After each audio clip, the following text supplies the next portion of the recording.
Hello there. Okay, I think it's been long enough since Godzilla x Kong: The New Empire came out that we can talk openly.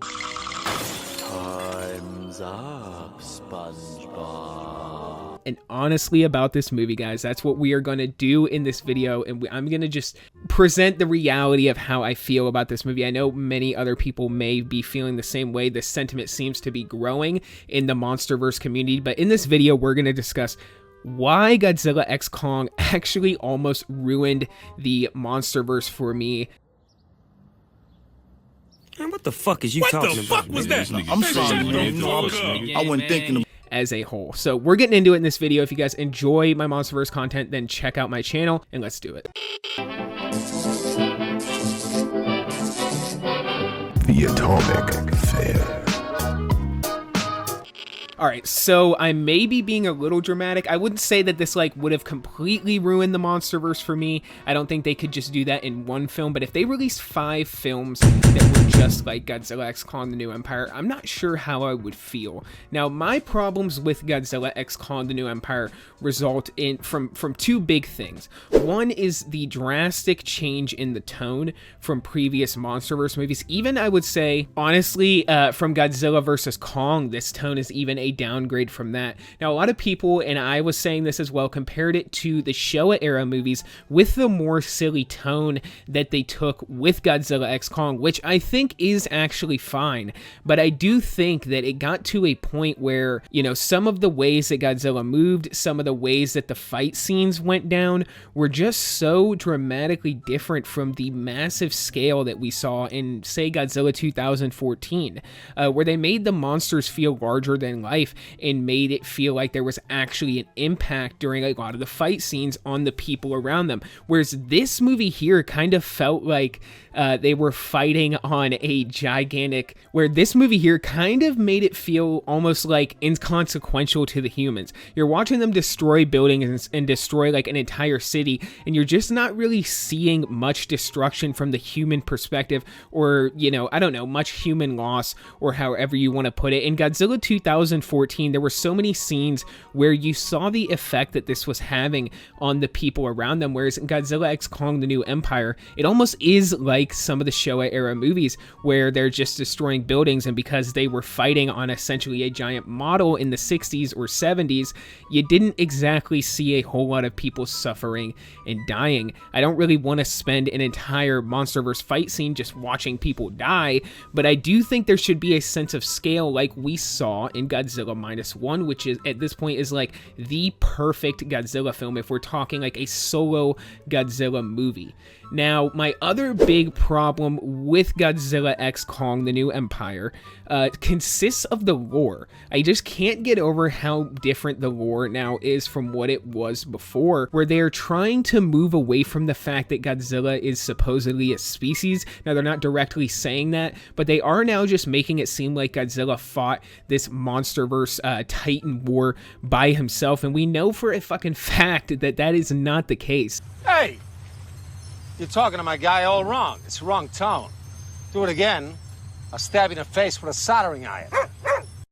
There was an army of Godzillas which has previously been established in old Monsterverse movies, and an army of Kongs that faced off against each other, but now they are trying to make it seem like Godzilla imprisoned Scar King and Shimo, and Godzilla did this all single-handedly and faced off against an army of apes. When in fact, previously, not only was Scar King not mentioned, which is fine, you can go ahead and bring Scar King in and say, hey, Scar King was this tyrannical ape who previously wasn't mentioned. I can accept that and even accept Shimo being part of this Monsterverse war as well, but being the whole focal point of the war, seemingly from the perspective that they're describing in Godzilla x Kong: The New Empire, is just crazy to me, because previously they established that there was Ghidorah, that there was an army of apes, which of course they still talk about in Godzilla x Kong, but also the army of Godzillas. What happened to them? What happened to the other Godzillas in the, I don't know, Godzilla tribe, or whatever you want to call it, this whole species of Godzilla? I don't really think it's right to make it seem like, you know, in the Monsterverse, Godzilla is this one solely godlike creature. I get what they're trying to do there with that, but I think with it already being previously established that Godzilla was a species and that there are others like him, I just think that it's too big of a retcon and just doesn't really make a lot of sense, and I just don't really think is right. I like the idea of Godzilla being a species in the Monsterverse. I actually think it's badass and was a little bit revolutionary for Godzilla's character. Now, the reason that, of course, I've heard and what I've read, the reason that they did this is that Toho does not want to have Legendary potentially say, hey, we're gonna do like a Dagon movie with Dagon. No. No. Mm-mm. Mm-mm. No. No. No. No. No. No. Hell no. No. No. I refuse. No. And it's going to be a creature that's like Godzilla but isn't Godzilla, so we don't have to pay money to Toho for the rights to this creature or pay them for the profits of the movie, even a percentage of the profits. And I completely understand that and understand why they would do it. I just think that it's just a huge move for them to make, and I think that that lore is just a little bit more corny than the original lore of them being an army of like giant apes and giant lizards fighting each other for supremacy in the Hollow Earth, and then even potentially facing off against a giant winged Godzilla named Zozlahawa, where that has become such a confusing thing for fans, where they did establish that yes, this is in fact Godzilla, but then they showed in concept art a giant flying Godzilla, which they've never talked about again, that it seemed like both the Godzillas and the Kongs were fighting. So that is why many people think that the Godzilla that ate a star, myself including, honestly, is in fact Zozlahawa, and I hope that they touch on that in the next film. But comment down below, guys. Let me know what you think. Do you think that Godzilla x Kong took the Monsterverse a little bit too far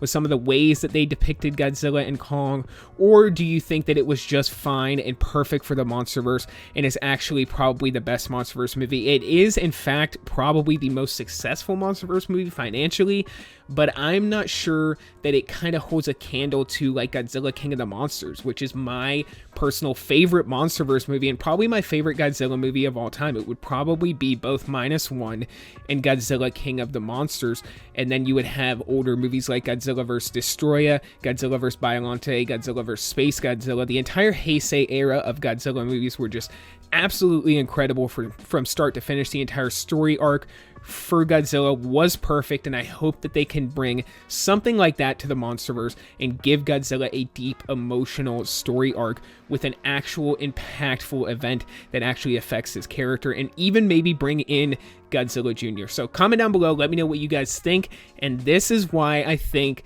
Godzilla x Kong almost ruined the Monsterverse. So until the next video, be safe and stay well, guys.